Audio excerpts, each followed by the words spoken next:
What an incredible, solid segment on Monday Night Raw with Randy Orton, John Cena building up Hell in a Cell, talking about Hell in a Cell, talking about who's going to come out on top, talking about dumbasses, and then Paul Heyman would come out, and the whole attention, the whole span of this segment would take a turn for the better and not the worse. This was a great segment, ladies and gentlemen.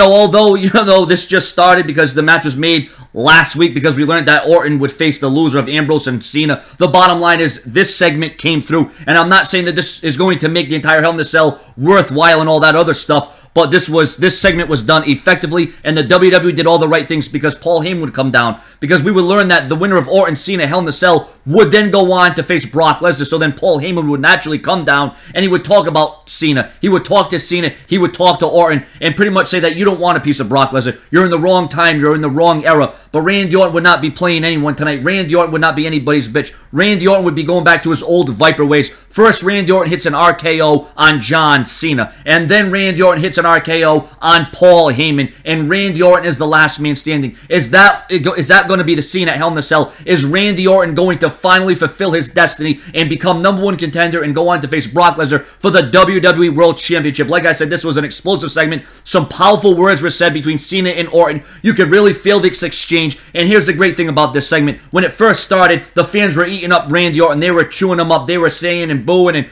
throwing all kinds of things at him, cheering for their cheering and doing everything they could to get to Randy Orton and get underneath his skin, but Randy Orton was still able to be solid. And then John Cena would come out and he would direct and redirect those boos and those negative comments that Orton was getting, and he would redirect them. That's what's so good about John Cena. He can redirect an audience. John Cena can change the momentum of the audience.